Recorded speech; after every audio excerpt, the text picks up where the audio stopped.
Part two, nigga. I ain't through with you yet. Part two. Part two, nigga. Part two. Listen up, intellectual, conscious motherfuckers. People that have read the book.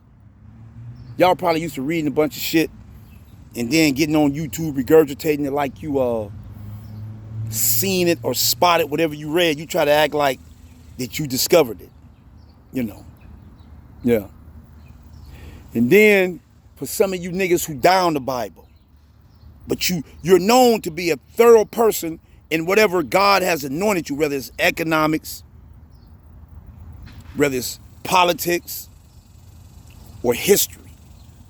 God has anointed you. So you'll get on there, you'll do your homework, you know, what you should, read a bunch of books and then regurgitate, try to bring informative facts to African Americans. And then all of a sudden, you'll get a big following and you're like, fuck it, shit, I'm gonna say something about scripture. Because you want to be considered smart, like you know it all. I done heard y'all. I done heard men and women, brothers and sisters, who is clearly anointed to do the job that they're doing. They claim they love black people. They want to wake black people up. They're fighting for black people on Capitol Hill. You know, they saying shit, you know, Joe Biden, Kamala Harris and Obama ain't do shit for us, and you know, the smart motherfuckers. You know, Republican, Democrat, liberals, and all that shit. You know, the smart motherfuckers. And then, ever so often, they'll say something about scripture. And that's when I'll do just like this. I'll just look at my telephone and be like, oh, they fucked that up. But the audience don't know. They don't know. But I'm gonna get back to part two. We still in the garden, right? Last time, on the last video I made, which was just a few minutes ago, I ain't went nowhere, was how this thing, this spiritual sickness, with the characteristics of a serpent, how it comes at you. It comes at you with a good thought. That's why the name of the tree was called the tree of knowledge of good and evil. God gave you the order or procession of how it comes into your psyche, my nigga. It'll come in as a good thought, and then that bitch will transform to an evil thought, leaving you fucked up. How did this get into my psyche? Is you with me? Let's proceed further. See, some shit may have happened to you when you was a kid. You might have been abandoned by your parents. You may have seen something violent, may have seen your mama getting her ass whooped all the time. Your uncle or your brother, talking to the woman now, might have touched you. A family member then raped you. Now you out there stripping and shit all doped up. Then when you go around your family, they try to act like, why you act like that? Bitch, y'all know why she act like that. Y'all still covering shit up. Men, bring your ass back here. A motherfucker might have touched you or abused you. Man, you covering it up. You think you over it. Or you might have been one of them families where your mother's boyfriend always abused her, beat the fuck out of her. You follow what I'm saying? You have these memories, shit that you think you over it. But let me show you how this shit goes. See, this thing, it's a thing in you. Now, I told you that it was an event that you have experienced, but you're missing it. See, I told you before in another recording, in 1 Peter chapter 5, verse 8, when it says, Satan goes throughout the earth seeking to seek who he can devour. Well, how does Satan travel? He travels in characteristic form of a serpent in the spiritual world. Well, how does a snake travel? A snake travels in the dust realm. Did you catch it? He travels in the dust realm, in the lowest parts of the earth. That's why, let's revisit the book of Genesis, chapter 3. When God came into the garden, he started issuing out punishments. All right, Pastor. Now what we finna do is hunt this bitch down and capture it. Listen up, Pastor, because I already know you act like you ain't listening. You better listen because the white boy listening. Y'all know what they gonna do. They gonna hear this African shit. And then what they gonna do is steal it Sunday, appear in front of their congregations in a button-down shirt and blue jeans, so they can see him down to earth. And then they gonna say some shit like, this week, God gave me a message. They gonna do what they always do, steal. So you better listen up to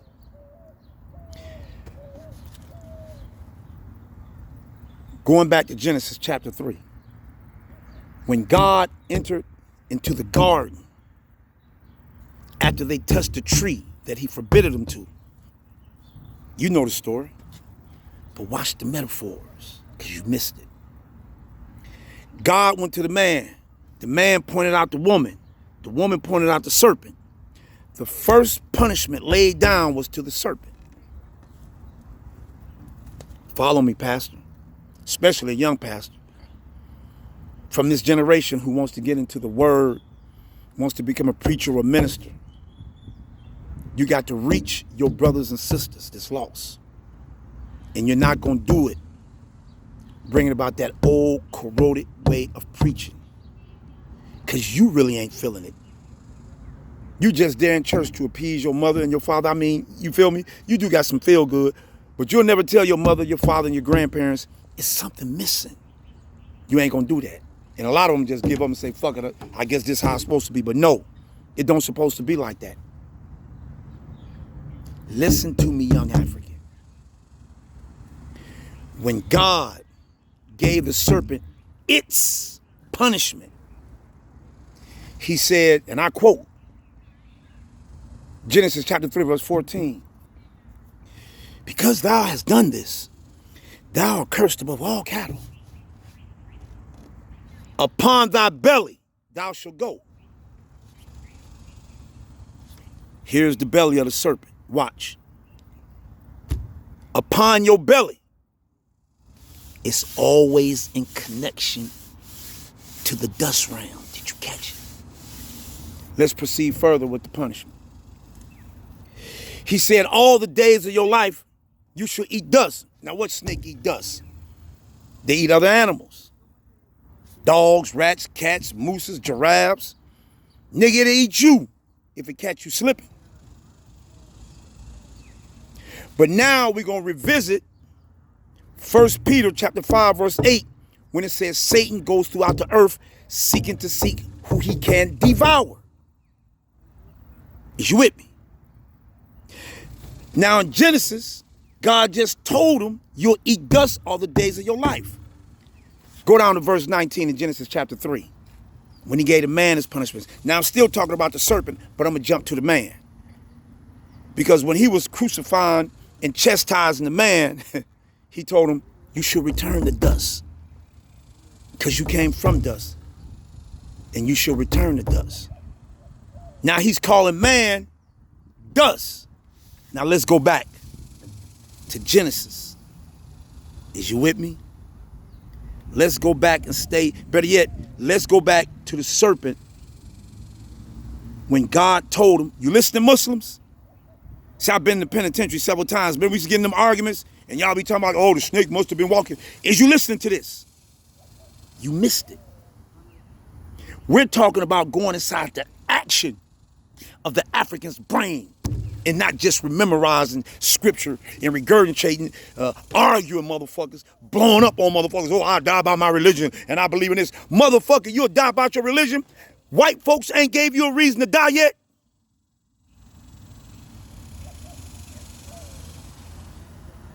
Oh, just black people who you get in debates with in jail about, because they believe this particular point of view and you over here believing this, now you want to blow up on them. With the narrative, I die about my religion. And white folks ain't gave you a reason to die yet, huh? Let me get back to my story.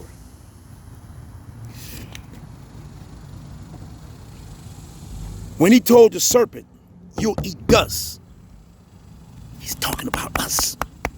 It's on a strict appetite, nigga. When I was on crack for 30 years, that bitch was feasting off of me. That bitch was taking a shit, burping, and started eating some more. Is you with me? So you got to follow the language of scripture, my nigga, and get the fuck out them European study Bibles. Young nigga, this shit is conformed and constructed how your songs are in metaphorical, allegorical speech, nigga. You're the dust that he eats. God told the serpent, upon your belly you shall go. It's always tied to the dust realm. In other words, he tied it to you. But don't forget, the serpent is cursed. We got to keep that in back of our mind. He tied the serpent to you. And he told the serpent, you are cursed, nigga. How can the serpent being tied to me? I was the one on dope for 30 years. I was the one fucked up. So how's the serpent cursed? Don't you get it? He placed it in dust. It leaves prints. Oh, checkmate. Fucking over you boys. Listen up, Pastor. You better listen up to this. God put it in dust and it leaves prints. When I first started smoking crack, nigga, is you with me? That's what I tell motherfuckers. I used to stand up in meetings and shit, in churches and in meetings lying. Oh, my life went to shambles when I started smoking dope. I lost it all. First of all, I ain't had shit to lose. That was a lie right there. But I was just following the narrative of all alcoholics and addicts. You know, they'll stand up and say their name and my life went to pieces when I started drinking, man. No, motherfucker. My life didn't go to pieces. I didn't lose it all because I didn't have shit to lose. I ain't never had shit. Is you listening to me? But I would stand up thinking that I was being truthful. Saying, man, my life went to shambles, man, when I started smoking crack. At like 19, 20 years old.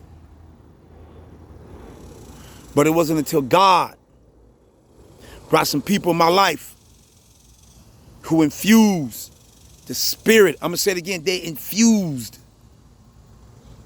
God went through them and told me, stop lying, nigga. And I'm like, the fuck you mean? My life did go to shambles when I started smoking crack. Stop lying, nigga. I was given a spirit of courage in the face of fear, nigga. Always trying to hide shit. That's when God told me, motherfucker, look back on your past before crack ever got in it. When you was 5, 6, 7, 8 years old, motherfucker, when the lights would go out in the house, you knew the shit you was doing, nigga. Stop lying. That's why he put it in dust. That bitch left a perfect indentation, a perfect pattern in my life. That's why the serpent moves like it does. It only goes from right to left. So if it only moves from right to left, that's just 2 motions, right to left. You can study it. The movement of the serpent represents a pattern. A pattern, to get more deep into it, represents characteristics, traits, and habits. It wasn't until, like I said, I had the spirit of courage in the face of fear and look back on my life when I was a kid. I've always been a crazy motherfucker.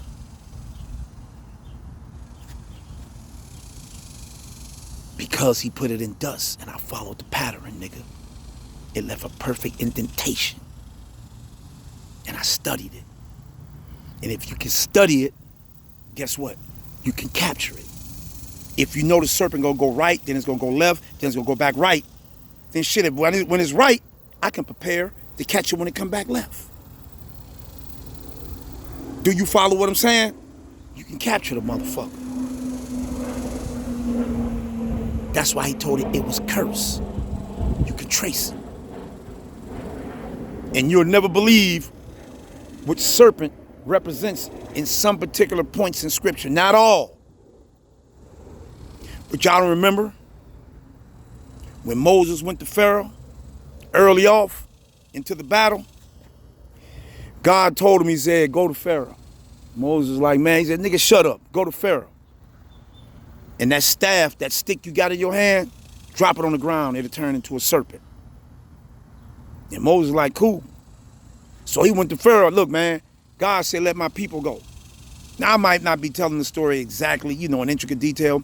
But for you people that have read the Bible, you already know I'm on point. Don't even try.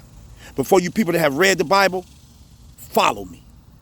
I'm just giving a rough draft. Do you follow what I'm saying? I'm giving my hood rough draft of it. But just follow me. If I ain't get specifics, don't see me out here, you know what I'm saying, throughout Houston, then you pull up on me, oh, that ain't really how I go. Nigga, you know what the fuck I'm saying. Just follow me, nigga. It's the hood version. Let me get back to the story. So when Pharaoh heard what Moses said, he like, what you mean I ain't finna let your people go? And Pharaoh was instructed by God to give him a demonstration. So Pharaoh dropped his stick, his staff, and it turned into a serpent. Pharaoh was like, yeah, nigga, that's slick, but I can do just as good. Pharaoh called his boys, his musicians and sorcerers and shit, and they dropped their staves, and theirs turned into serpents. And they all got to rumbling. The snakes did. But Moses' serpent ate up every last one of Pharaoh's serpents. Now, what that mean to me?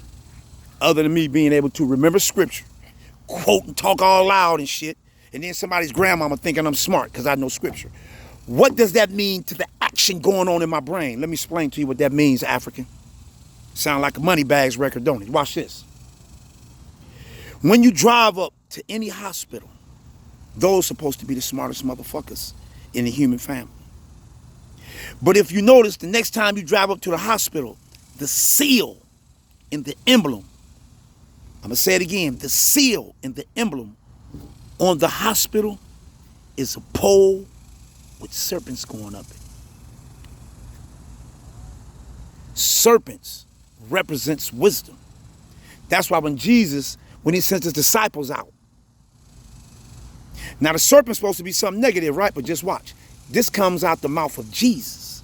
Jesus sent his disciples out and he told them, be wise as serpents. He gave you, Jesus did on a silver platter, what the serpent represents. It represents wisdom. That's why God's serpent, when Moses dropped the staff, that was God's serpent. He devoured Pharaoh's serpent, meaning my wisdom is above you motherfuckers. Don't get this shit twisted. You Egyptians are supposed to be some smart motherfuckers, but I'm God. I'm the ace of spade up in this bitch. I'm the joker. You follow me? Y'all wisdom is beneath me. Is you with me? That's what the serpent represents. So now I'm understanding, going back to the garden, why he chose to call it a serpent. It's something that we have digested, some wisdom that's not of us. I'm gonna cut this off and I'm gonna go to part 3. Stay tuned, niggas. Pastors, men and women of God, y'all gonna be here too. Y'all might not tell nobody y'all here. You motherfuckers gonna be here too, especially if you're African. Don't try it. We got a lock on this shit. We capture this bitch by the throat. Fuck part 3, nigga. We gonna continue on. You can catch the serpent. One of the first spiritual principles is to be aware. That's what I'm doing. I ain't saving no motherfucking souls. You know how motherfuckers be knocking on your door, white folks and shit. You know, hey, how you doing, brother? It's from Latter-day Saints. It's Fred. This is Jake right here. We're gonna tell you a little bit about Jesus Christ. Man, get the fuck off my motherfucking porch, nigga. The fuck away from my door. Fuck you mean you saving souls, what, on Wednesday? Yeah, we'll be here next Wednesday, man. We'll be right at the park over there. Well, what about Thursday, Friday, Saturday, Sunday, Monday, and Tuesday? See, that's that European religious shit. You out here just on Wednesdays? Nigga, I get paid on Friday. That's when it go down. The fuck is you talking about? I don't need your phone number. When it's time to smoke dro, smoke crack, do heroin, drink, and do all this stupid shit, I ain't finna call you niggas so you can stop me. Niggas kill me with that. Hey man, take my phone number down if you ever feel. Motherfucker, a true drinker, a true smoker, a true addict, or a motherfucker who just want to do some stupid, dumb ass shit, they gonna go do it. They ain't gonna call you so you can talk them out of it. They ain't gonna call you so you can talk them out of it. Is you listen? They ain't gonna call you so you can talk them out of it. You hear me? But just hear me out on this. The serpent, some wisdom that we have digested in the form of a serpent, the characteristics of a serpent. We got people entering the park, so I'm gonna go and cut this video short. But it will be a part 3. God bless y'all. Assalamu alaikum. Thank you for letting me share.